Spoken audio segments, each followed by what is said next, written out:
Hello, everybody, and welcome back to the JIMPACT Zone, where we cover all things Impact Wrestling here at the Mark It Down podcast. Tonight was a very special show. It was Victory Road, the road to Bound for Glory. We're 2 weeks away from Impact's biggest pay-per-view of the year, biggest event of the year, and Victory Road is the last stop to Bound for Glory. This was quite a fun show. Definitely a go-home show of sorts, but lots of brutal hardcore wrestling and lots of very exciting X Division spectacular. We started the night actually with an X Division championship match where the champ, Speedball, Mike Bailey, defended against Ring of Honor's Delirious. I can't tell you the last time I saw Delirious in a match. It's been a while. I definitely Tony Khan buying Ring of Honor. I can't say that I've particularly missed him, but it was nice to see him have a match here tonight.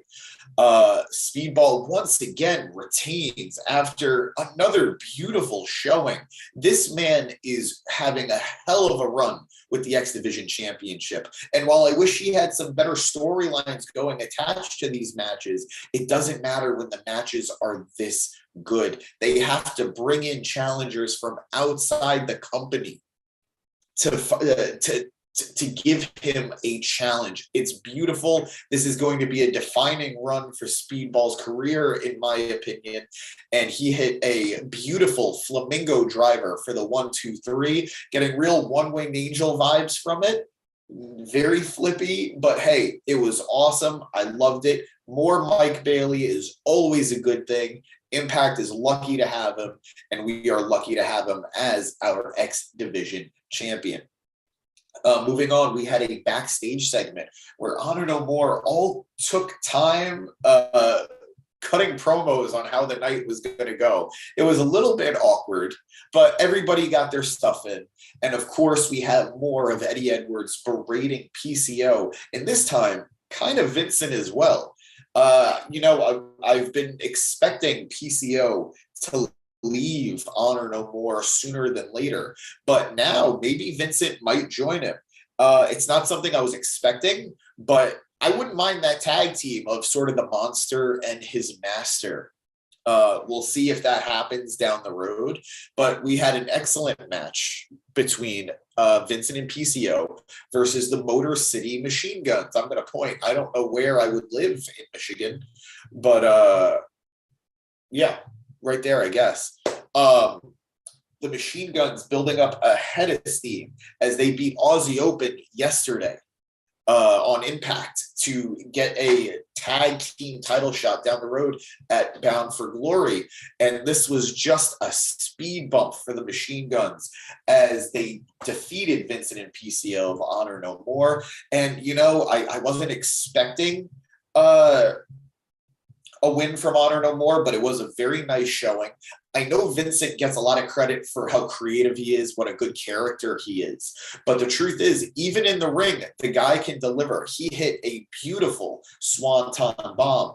And we did see some miscommunication between PCO and Vincent. I hope they don't split the two up, although if the two do end up not on the same side at the end of this Honor No More story, they will have an excellent hardcore match. I am sure of it. Moving on to our first knockouts match of the night on the main card. There were some nice matches on the pre-show. I don't know if I'm going to get to it, but we'll see. Mickie James took on Giselle Shaw as part of her last rodeo tour. Shaw came out to the ring with a happy retirement balloon. That was a nice touch. Giselle is relatively new to the Impact scene, and it's nice to see her character developing so well. The quintessential diva has charisma for days, and it was a nice counter to hardcore country Mickie James. But as quintessential as Giselle is, it wasn't enough to get the win over Mickie James. Mickie lands the Mick DDT for a hometown victory. I am loving Mickie going through the knockouts division. I am loving Mickie just looking dominant and working her way up to an eventual title shot. I hope this doesn't end with retirement, because these matches show Mickie can still go. She is incredible. She is an amazing talent to have on your roster in Impact. Just give her what she wants so she doesn't retire. Please, please, please. But yes, good match between these two. Giselle has been taking some losses lately, but she's developing at a great pace, and it's just a matter of time before those L's turns to W's. Moving on to what was, I think, the most exciting match of the night, the Triple Threat Revolver. Now, guys, I'll be honest with you. I didn't really know what a Triple Threat Revolver was going into this. You know, I know triple threat matches. I've seen multi-man matches in Impact before, but a triple threat revolver was something that hasn't been seen for a while. And let me tell you, I would love to see more companies use this match style, and I would love to see this match return in Impact sooner than later. But the specialty of it, I understand not bringing it out all that often. A triple threat revolver, for the uninitiated like I was. The match starts with 3 competitors. Once somebody takes a pin, they are eliminated, and somebody comes in to take their spot until all the competitors in the match are in.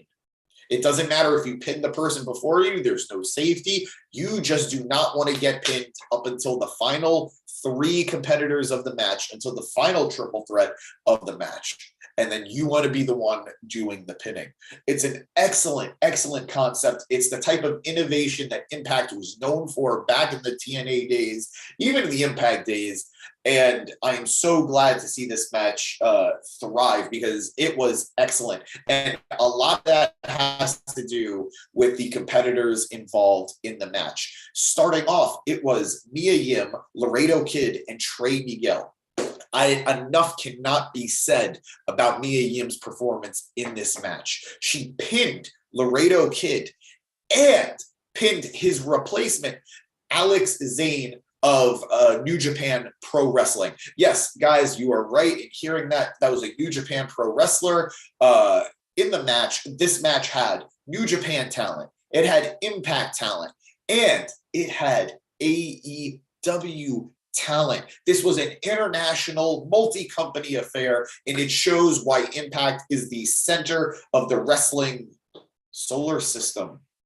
That's better than what I said yesterday on the Impact review. So, guys, Mia Yim killed it, pinning both Laredo Kid and Alex Zane before, of course, Kenny King comes in the match. Kenny King of Honor No More, who had a chip on his shoulder before the match even started, rolled up Mia and, may have used some of the tights there. Mia Yim clearly shows that she can fight her own battles, but my God, man, why would you do that to Keith Lee's wife? Why? Do you think that's going to end well for anybody? Come on. But after Mia Yim gets knocked out, she's replaced by New Japan Pro Wrestling's Yuya Uemura. He's a young lion on expedition right now, and man, he is. I briefly talked about this on the Impact review a couple weeks ago. The kid is so explosive. He's so good. I was disappointed to see him not last all that long in the match, but still a nice showing for the young talent before he was replaced by Frankie Kazarian. I am such a fan of Frankie Kazarian. I loved him from being a TNA original. I love him in AEW. I loved him as part of SCU. I wish he was used better here. I get he's older, but the truth is the guy can deliver. And he doesn't always get to show it in AEW, but boy, did he show it here, tapping out Trey Miguel in quick fashion before Trey Miguel is replaced by Black Taurus. Now, you guys know I'm a huge fan of Taurus. He is a great wrestler. He's so explosive. He's so brutal. He's so fast for a guy his size. I cannot wait to see him really blow up and get bigger opportunities down the road. And he's had 2 big wins in a row in Impact the last 2 weeks, pinning Steve Macklin last week and getting a big win last night on Impact. But it wasn't the case tonight as Frankie Kazarian hits a cutter on Kenny King to get the 1-2-3 and becomes the #1 contender for the X Division Championship. I cannot wait for Speedball versus Frankie Kazarian. The fact that a former X Division champion going against someone having a hell of a run with the title now, it's so exciting. No matter who wins, I'm going to be happy to watch that match, and Impact is going to have a great champion in their company. Moving on. Wow, that was exhausting, guys. And I didn't even wrestle in the match. We had another backstage segment with Taya Valkyrie, Jessica, and Rosemary, where they decided they were going to cash in on their rematch for the Knockouts Tag Team Championships. But this time, with a little bit of a twist. Instead of Rosemary, Jessica will be Taya's partner. Gail Kim asked if that was okay. Rosemary said she was looking forward to it. VXT comes out, Chelsea Green and Deonna Purrazzo, saying it doesn't matter what combo you bring, you're losers and losers lose.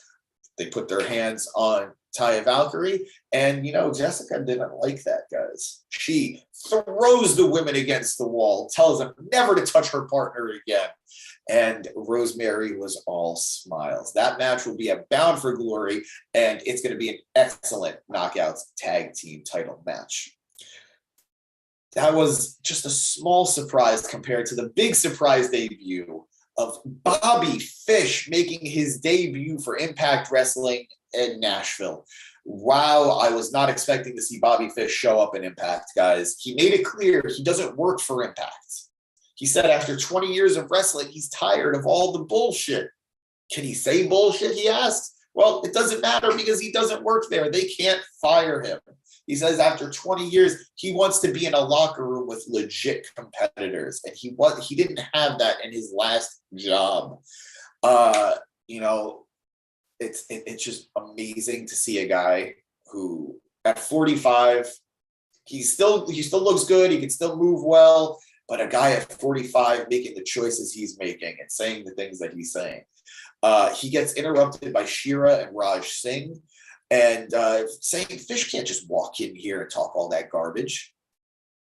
Well, he's Bobby Fish and he's going to say what he wants and do what he wants. And he takes out both Singh and Shira. The crowd was super into this match. Well, not match, segment, and super into Bobby Fish. I was a little surprised, but I guess good for Bobby.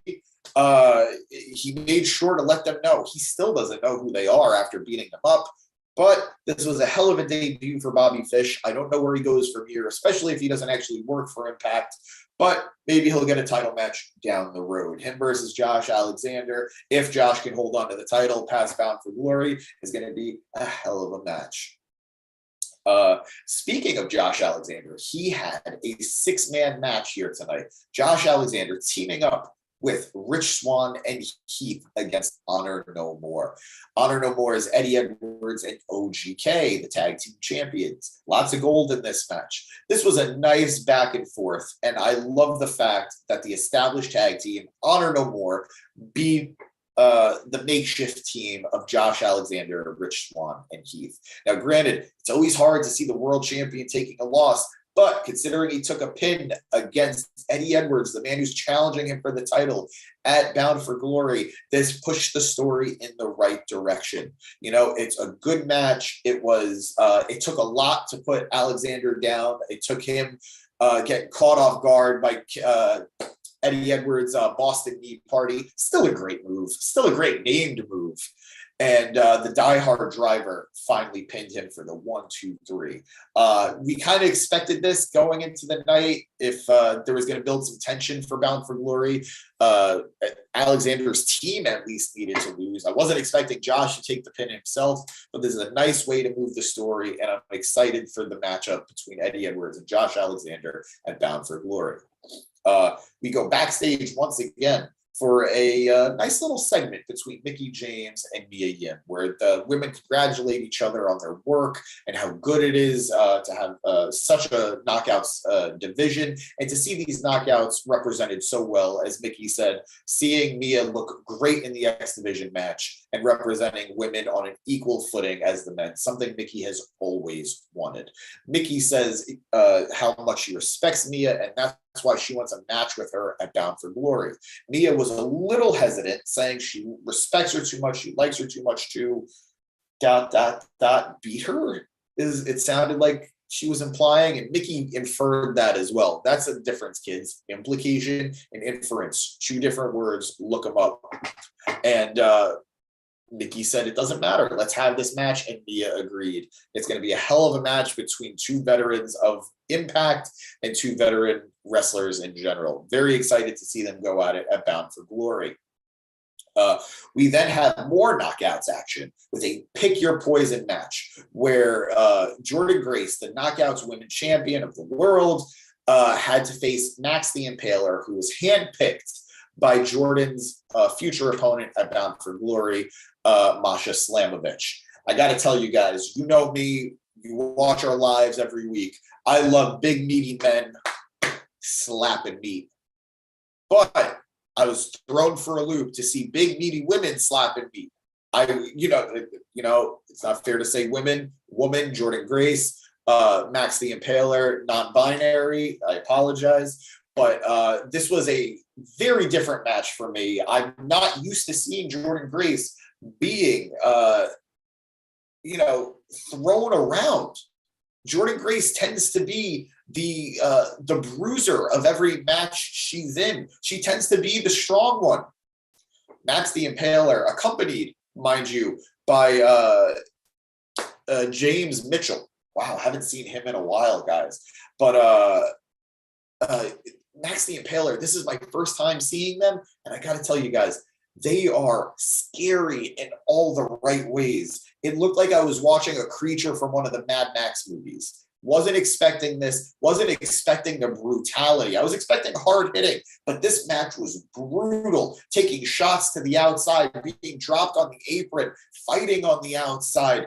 You don't really see Jordynne Grace doing high flying stuff, yet here she was, because she needed to take everything out of the arsenal to take out Max the Impaler. And eventually she does with a Grace driver, getting the 1, 2, 3. It was an excellent, hard-hitting match. Man, I want more of this in the knockouts division. I want more of this in women's wrestling in general. I hope Max the Impaler gets signed to Impact or gets signed somewhere, because they are too good a talent and they have too good a character to not be utilized as well as they can.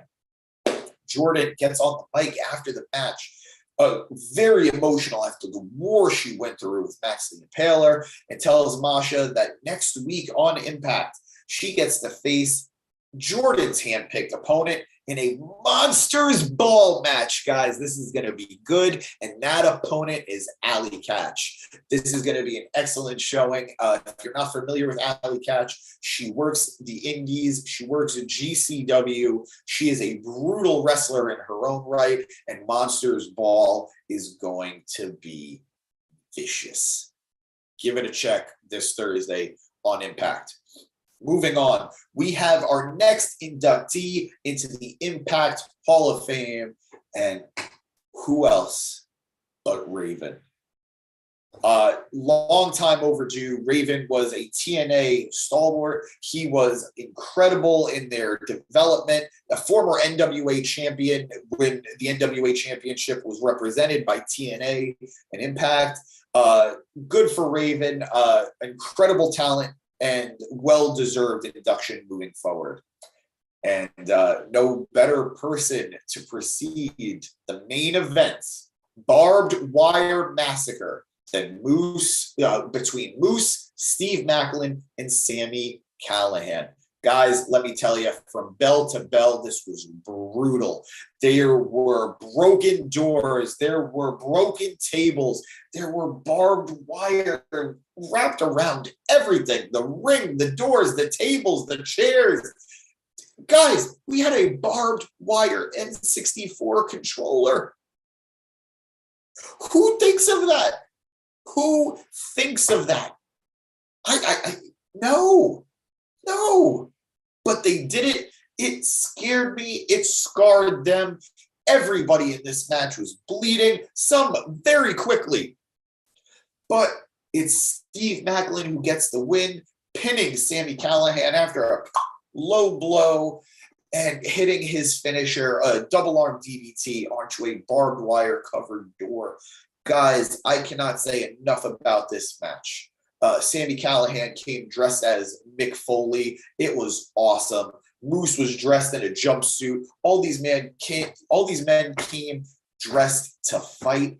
I was blown away by the brutality in a match that didn't even have title implications. These were three men who wanted to beat the crap out of each other, and they did. Impact knows how to highlight different match styles throughout the night and knows how to properly utilize all of their talent.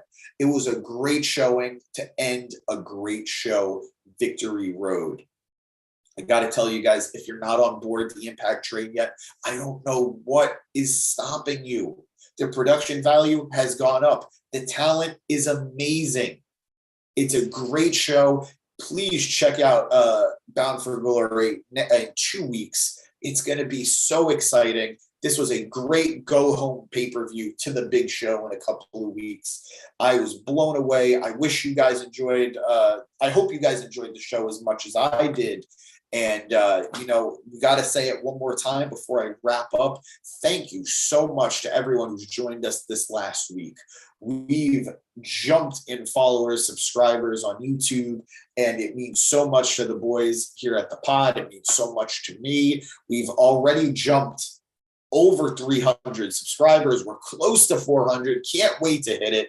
When we hit 100, I dyed my beard pink. I still have to do the rap. Sorry, guys. I wasn't expecting it to jump up so quickly, so it's coming, I promise. So we do have surprises in store for the 200 and 300 subscriber goals. And thank you so much for following the pod. Thank you so much for joining me here in the JIMPACT zone. I can't wait to see you guys next Thursday. It's going to be good. Please have a good night. Watch Impact Wrestling.